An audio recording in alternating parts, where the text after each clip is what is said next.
All right, horses on the rooftop. If you had lived a few thousand years ago, you could have taken a ride in a four-horse chariot like the one on top of this building. The building was the famous golden marble tomb of a king named Mausolus. It may be that Mausolus and his queen were the people riding in the chariot. When the king died, his queen ordered a tomb for him that would be known and admired all over the world. The name Mausolus lives today in our language in the word Mausoleum. A mausoleum is the name we use for a burial tomb above the ground. The tomb of Mausolus was built in an ancient city called Halicarnassus, which is now the city of Bodrum in Turkey. The tomb was destroyed, but you can see part of the chariot group that was saved. If you visit the British Museum in London, England, if you see fireworks bursting in the sky, you might say, "Oh," and if you see a litter of puppies, you might say, "Ah." Other times you might feel like saying "oh" or "ah," or when you see certain places in the world. The river with enough water to cover a country, the building so high that you can make shadow pictures on the clouds it pokes through, the volcano that grew up in a farmer's field, and the ocean of sand that once may have been an ocean of water. You can find out about these places on the next few pages. Oh, and ah, places. What a river! This is the Amazon River is so wide, the people living in this village can hardly see the other side. Many smaller rivers join the mighty Amazon as it nears the Atlantic Ocean. The Amazon River is the biggest river in the world.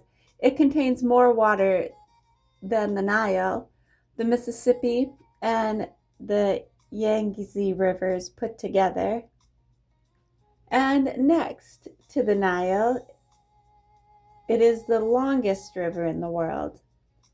The Amazon starts in Peru and slowly flows all the way across Brazil to the Atlantic Ocean. Over most of this great distance, the river flows through jungles where it rains for months at a time. The surface of the Amazon looks as smooth as glass, but under the surface, the water is full of snakes, eels, alligators, and a deadly fish called the piranha. These tiny fish attack in bunches. They can eat an animal as big as a horse in just a few minutes. There's a lot of life on the surface of the Amazon River, too. Some of the people living along the river build their houses on wooden rafts that are tied together with ropes. Then, when the river floods during the rainy season, the whole village rises with the water. Shower for a giant or two. The Niagara Falls are two falls. The American Falls are on the left of this picture, and the Horseshoe Falls in Canada are on the right. Niagara Falls would be a great place for a giant to take a shower. In fact, two giants could take a shower at Niagara Falls because there are two Niagara Falls. That's because the Niagara River splits. Part of the water of the river runs over Horseshoe Falls in Canada. The rest of the water runs over the American Falls in the state of New York. You're not as tall as a giant, but you can go right up to the falls. You go in a steamboat called the Maid of the Mist. As the boat gets close to the falls, The roar of the falling water is so loud that you have to shout to be heard, and you can see that the water breaks into tiny drops of mist as it thunders over the falls. If you look up from the deck of the Maid of the Mist at the right time, you can see the sun making a bright rainbow above the falls. It is a very cool place. I remember when we went there, they had, I don't know if they had it at this time. This book was written probably a few decades before we went. Yeah, you could pay to go down behind the falls. Yeah, so you were behind them. And you could reach out and touch it. I filled up a water bottle. Yeah, and not when we were there, but at some point, I remember on that Maid of the Mist, a tourist leaned over the boat with her baby on her back and one of those baby holders on her back, and the baby fell out into the water. Yeah, she was leaning over to get a better view, and the baby fell out. I know, how horrible, huh? It's that kind of a boat that would bring tourists up close. Ooh, look at that. Great gushing geysers. Children at Stalker, Iceland watch a geyser shoot hot water high into the air. Great gushing geysers. A geyser shoots water like a fountain, but a geyser shoots steaming hot water from a hole deep in the ground. Some geysers shoot water high enough into the air. Shoot water high into the air. Others just bubble up from the ground. Some geysers may go off several times in an hour. Others may be quiet for years. Groups of geysers are found in different parts of the world. In the far north, in Iceland, there's a group of geysers about an hour's drive from the city of Reykjavik. It's from one of the geysers in this group, the Story Geyser, that we get the word geyser. The word comes from the Old Icelandic geisa, which means to gush. Far to the south, on the other side of the world, there is another large group of geysers in New Zealand. Both New Zealand and Iceland make electricity with the steam from geysers and hot springs. Perhaps the most famous geyser in the world is Old Faithful in Yellowstone National Park, Wyoming. It is one of a group of about 200 active geysers. Old Faithful erupts for about 4 minutes once every hour, and it has not missed once in more than 80 years. People have kept track of it. The Royal Gorge War.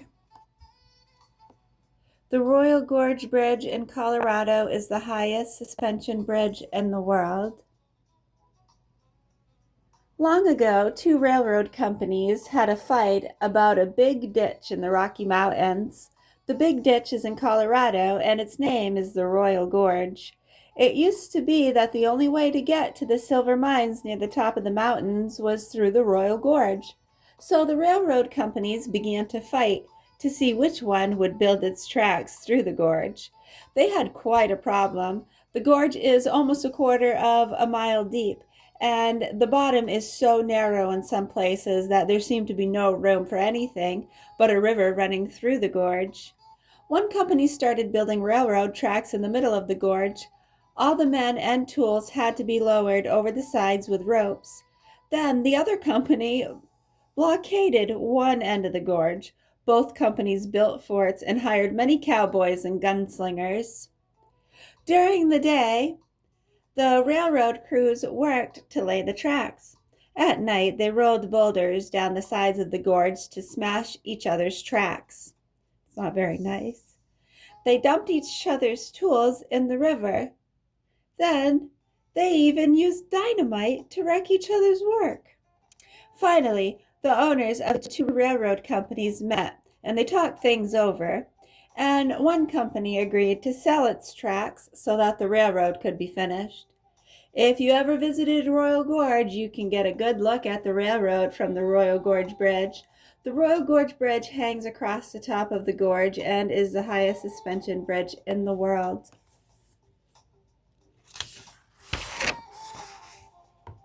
The Smoke That Thunders.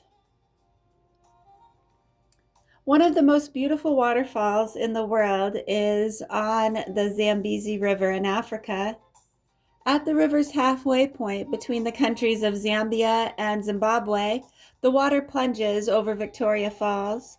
These falls are often listed as one of the 7 natural wonders of the world. At the falls, the river is about a mile wide, and at the highest point, it falls 355 feet into a rocky canyon. The falling water sounds like thunder. The huge clouds of spray look like thick white smoke. The local people call the falls Musioa Tunya, which means the smoke that thunders. That was before explorer David Livingstone saw the falls for the first time more than 100 years ago. He named them after Queen Victoria of Great Britain. In Zambia, close to the falls, there's a hotel that keeps the old name, the Musioa Tunya. From the hotel, you can walk down to the falls to enjoy the unforgettable sight and sound of the smoke that thunders. Ooh, ah. Backyard volcano on page 31. Lava from Perikutan almost buried this church tower in a nearby village.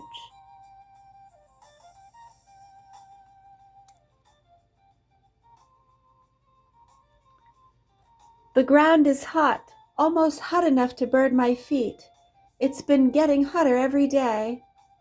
That's what a farmer named Dionisio Pulido thought as he plowed his cornfield near Perikutan, Mexico.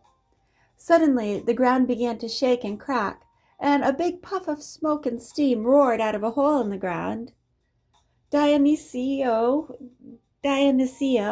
ran to the village and warned the people that there was a monster in his cornfield.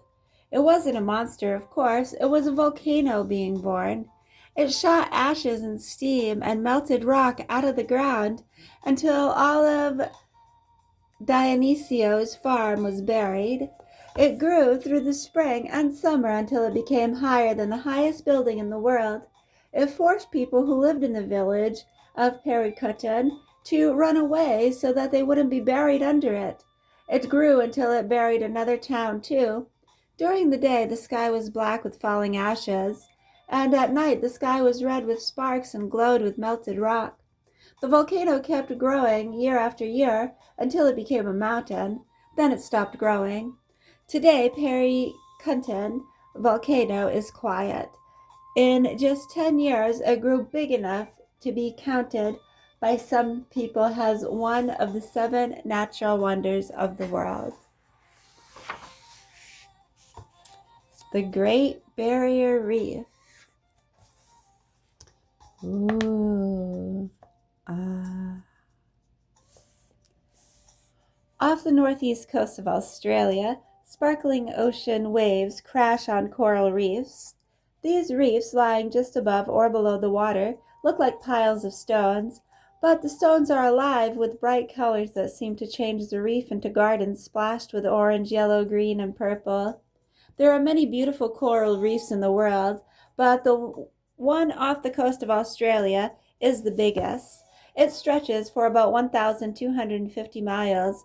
It is known as the Great Barrier Reef. A barrier reef stands between the shore and the waves of the open sea. The Great Barrier Reef is one of the 7 natural wonders of the world. Every year, thousands of people go to the national parks and other vacation places on the coral islands that are part of the coral reef. The brilliant colors of a coral reef come from millions of tiny sea animals called polyps. As the polyps grow, they build limestone skeletons. It is these limestone skeletons, or coral skeletons, that form the coral reef. A new polyp grows, the coral reef becomes larger and larger, but the Great Barrier Reef is in danger. In recent years, large numbers of crown of thorns starfish have been eating the coral polyps. This has destroyed large areas of what would have become new reef. If this continues, the reef may gradually disappear. Scientists are working to keep this from happening. A giant of a building. Sears Tower in Chicago, Illinois is the tallest building in the world.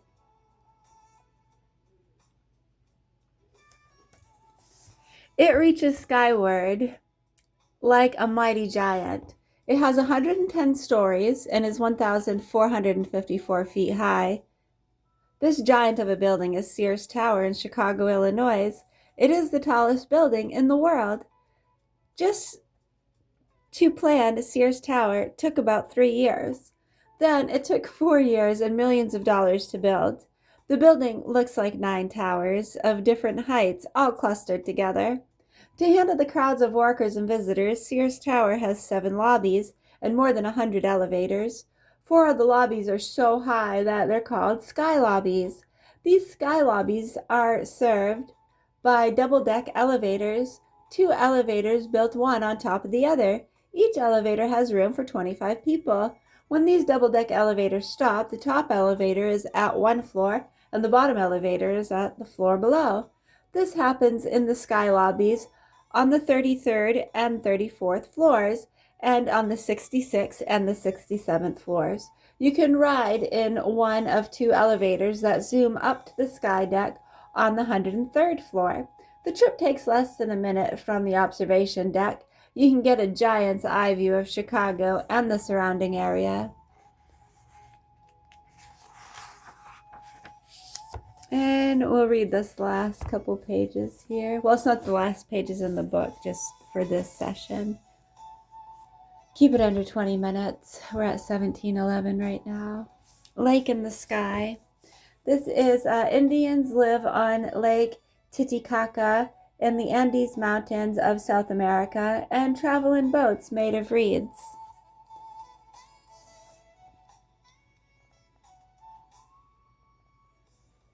Lake in the sky. If you were an Uru, you'd be an Indian, and you'd live on an island, but not just any kind of island. It would be an island that you, yourself, would make of bundles of reeds. You'd float your island on a lake, but not just any kind of lake. It would be the highest lake in the world that anyone can travel on. What's more, you'd build your own hut out of reeds. You'd build your own boat out of reeds, too. You'd go fishing for trout in the morning and probably wear earmuffs at the same time because the mountain air is so cold.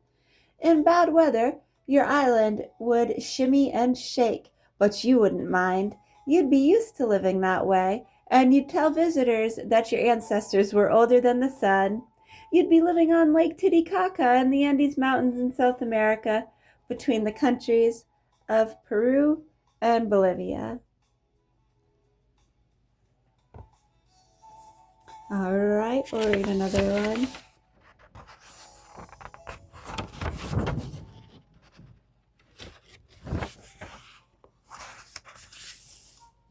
The last page of this section. Prehistoric men carved the drawings on this rock in the Sahara Desert.